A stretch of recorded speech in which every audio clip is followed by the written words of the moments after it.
Assalamualaikum warahmatullahi wabarakatuh. Halo sahabat cerita kehidupan. Apa kabar kalian semua? Syukur alhamdulillah kita bisa berjumpa lagi di channel ini. Salawat dan salam selalu tetap tercurah kepada junjungan kita, Nabi besar Muhammad SAW. Tidak lupa kami sampaikan salam sehat, salam sejahtera. Semoga kita semua tetap dalam lindungan Allah Subhanahu wa Ta'ala. Seperti biasa, kita akan berbagi kisah dari yang unik, menarik, sampai bikin nangis. Semoga bermanfaat.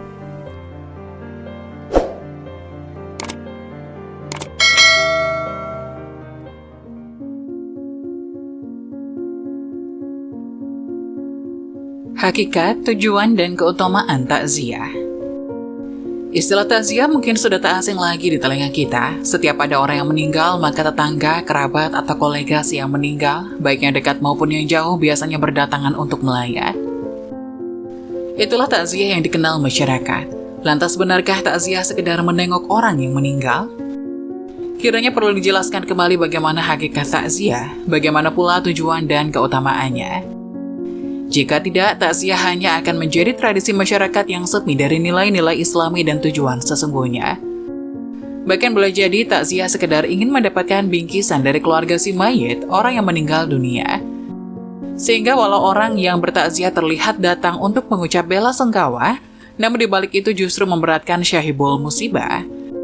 Secara bahasa, takziah berarti menghibur, menyatakan bela sungkawa, menyampaikan duka cita, dan menyebarkan keluarga orang yang meninggal. Lihat Ahmad Warson Al-Munawwir, Al-Munawwir Yogyakarta, Pustaka Progresif 2002, halaman 928. Kaitan dengan takziah, Imam An-Nawawi dalam Al-Azkar Ab-Nawawiyah juga mendefinisikan. Ketahuilah, takziah hakikatnya adalah tasyabbur atau mengajak sabar. Menyampaikan hal-hal yang dapat menghibur keluarga orang meninggal, meringankan kesedihannya, dan memudahkan urusan musibahnya. Hukum takziah sendiri adalah sunnah yang mencakup urusan amar ma'ruf dan nahi. Ia juga termasuk ke dalam firman Allah, dan tolong menolonglah kamu dalam mengerjakan kebajikan dan takwa. Dan jangan tolong menolong dalam berbuat dosa dan pelanggaran. Quran Surat Al-Maidah, ayat 2. Ayat ini merupakan dalil paling kuat dalam urusan takziah. Dari definisi An-Nawawi tadi, dapat ditarik beberapa poin sekaligus tujuan dari takziah. Pertama, hukum takziah adalah sunnah alias dianjurkan. Hukum ini tentu harus dibedakan dengan mengurus jenazah yang hukumnya fardu kifayah. Artinya walau jenazah sudah ada yang mengurus, takziah tetap disunahkan. Dasarnya adalah saling menolong antara sesama muslim dan kebaikan dan ketakwaan, sebagaimana firman berikut. Tolong menolonglah kamu dalam mengerjakan kebajikan dan takwa, dan jangan tolong menolong dalam berbuat dosa dan pelanggaran. Quran Surat Al-Maidah ayat 2. Tolong menolong termasuk takziah juga didasari oleh hadis Rasulullah SAW. Sesungguhnya Allah akan menolong seorang hamba selama hamba tersebut menolong saudaranya. Hadis riwayat Abu Daud. Kedua, takziah bukan sekedar menengok atau melayat orang yang meninggal, melainkan juga mendorong keluarga yang ditinggalkan untuk bersabar, berteguh hati, dan menerima musibah kematian orang terdekatnya. Ketiga, takziah bertujuan untuk menghibur dan membesarkan hati keluarga si mayit. Keempat, takziah diharapkan mampu mengurangi kesedihan dan meringankan musibah keluarga yang ditinggalkan. Adapun cara mengurangi kesedihan dan meringankan musibah tentu bermacam-macam, mulai dari membantu mengurus jenazah, menyiapkan keperluannya, hingga memberikan bantuan materi. Sebab kebutuhan materi dalam pengurusan jenazah, terutama di zaman sekarang ini, tak lagi dapat dikesampingkan. Kelima, takziah juga mencakup amar ma'ruf dan nahi. Sementara amar ma'ruf nahi didasari oleh ayat, dan hendaklah di antara kalian ada segolongan umat yang menyuruh kepada kebajikan, menyuruh kepada yang ma'ruf, dan mencegah dari yang mungkar. Merekalah orang-orang yang beruntung. Quran Surat Ali Imran ayat 104. Atas dasar itu, takziah hendaknya tidak mengabaikan dua hal tersebut, sehingga perbuatan yang dianggap tidak pantas, bahkan mungkar, tak semestinya ada pada saat bertakziah.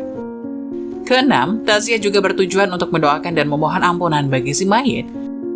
Sebagaimana diketahui, terdapat sejumlah riwayat yang memuat tentang doa-doa khusus bagi mayit, baik yang dibaca dalam sholat jenazah maupun di luar sholat jenazah.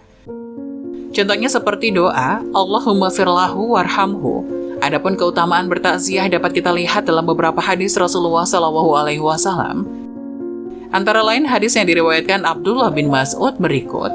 Siapa saja yang bertakziah kepada orang yang terkena musibah, maka dia akan mendapat pahala seperti orang yang mendapat musibah tersebut.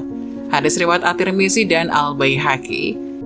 Kata Abu Barzah, Rasulullah SAW juga bersabda, siapa saja yang bertakziah kepada orang yang kehilangan putranya, maka dia akan diberikan pakaian keagungan di surga. Hadis riwayat At-Tirmizi. Dalam riwayat Abdullah ibnu Umar disebutkan bahwa Rasulullah SAW pernah mendapati putrinya Siti Fatimah radhiyallahu anha keluar rumah. Lantas ditanya, wahai Fatimah, apa yang membuatmu keluar rumah? Siti Fatimah menjawab, aku mendatangi keluarga si mayit ini, kemudian memohonkan rahmat untuk mayit mereka, sekaligus menghibur mereka. Hadis riwayat Abu Dawud dan An-Nasai.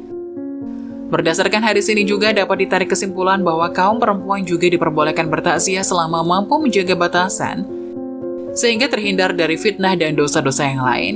Sementara Amr ibnu Hazim meriwayatkan bahwa Rasulullah SAW bersabda, tidaklah seorang mukmin bertakziah saudaranya yang ditimpa musibah, kecuali Allah akan mengenakan pakaian kemuliaan pada hari kiamat. Ibnu Majah dan Al-Baihaqi.